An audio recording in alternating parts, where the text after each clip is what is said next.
Hello friends, welcome back to another Bookmas video. I'm glad that you're here. My name is Oceana.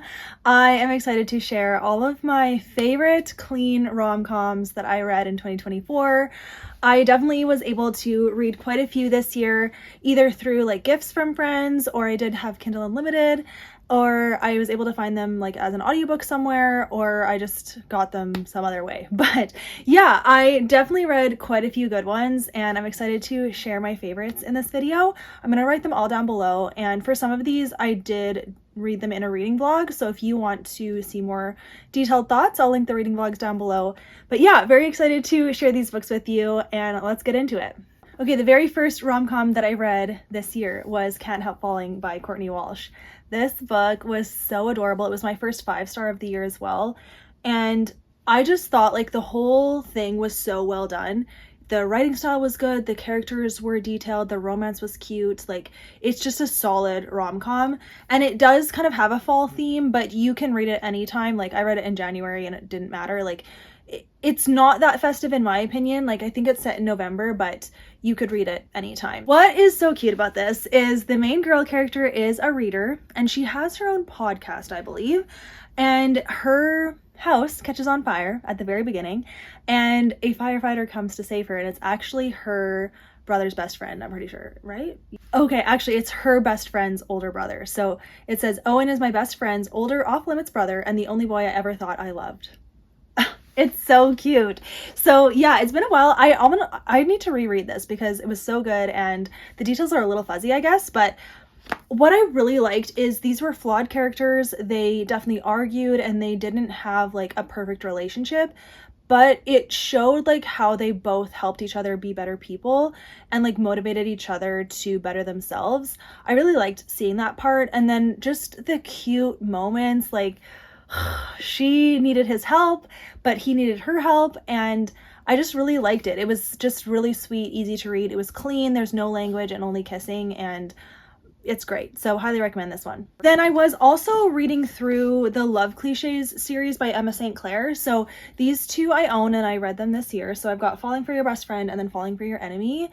These were really good. Like the first couple books were fine, 3 to 4 stars-ish, but Falling for Your Best Friend was 5 stars because the characters, and I felt like the writing style was really good in this one too.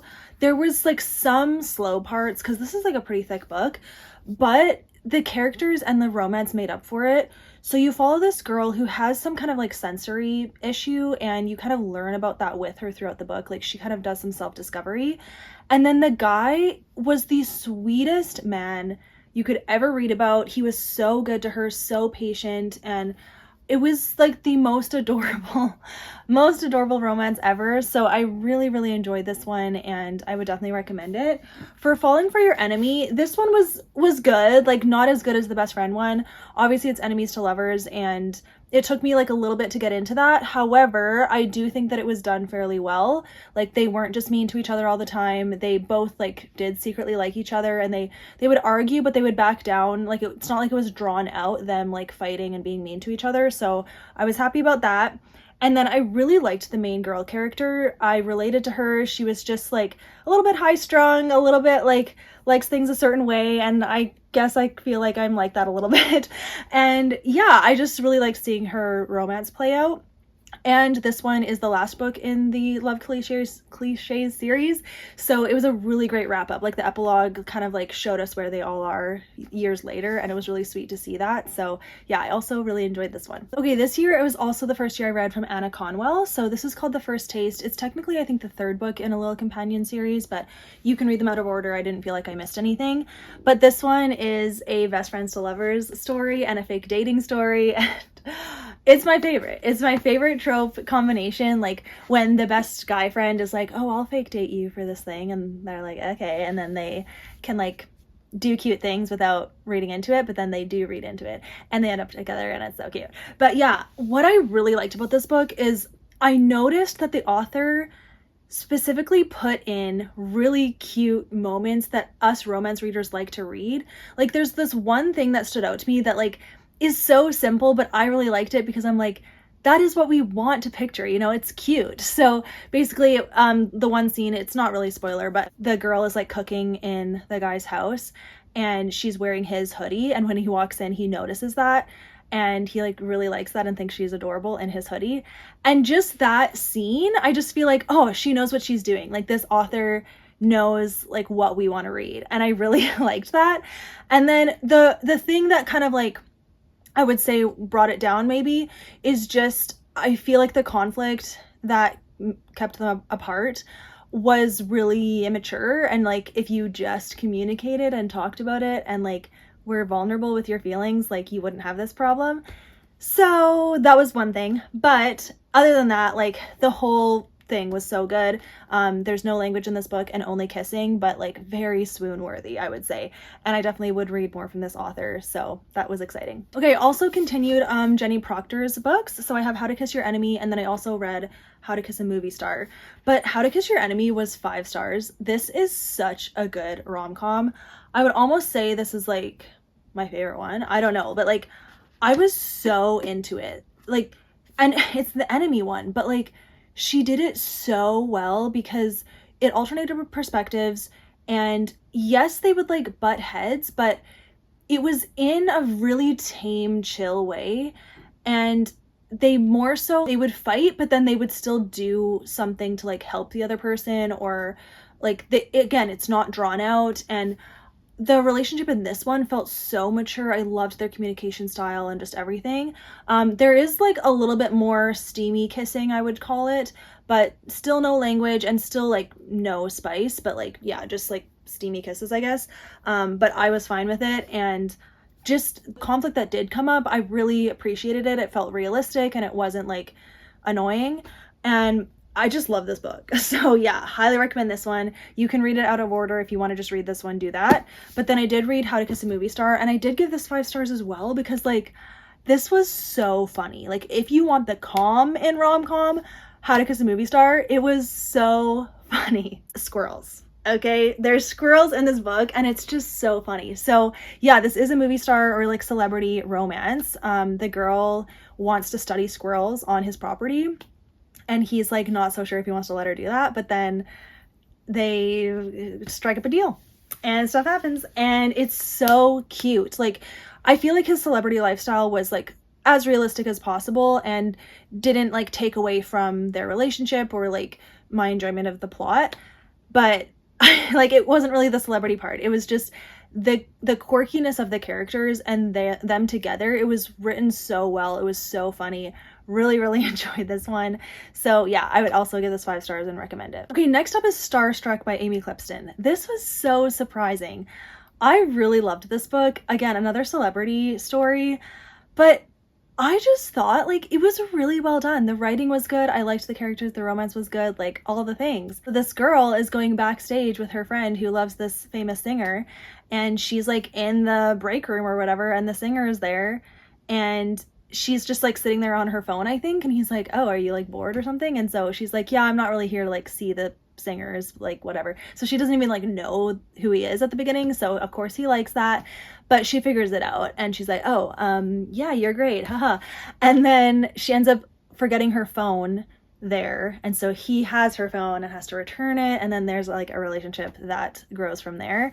But truly, like, it was just feel good, nice romance, like clean, no spice, just all the things. I just really liked it. It might sound kind of basic, but like the writing was good. The characters were good. I have nothing to complain about, and I would recommend it. Okay, so next is So That Happened by Katie Bailey. This was my first Katie Bailey book, I think. I don't know.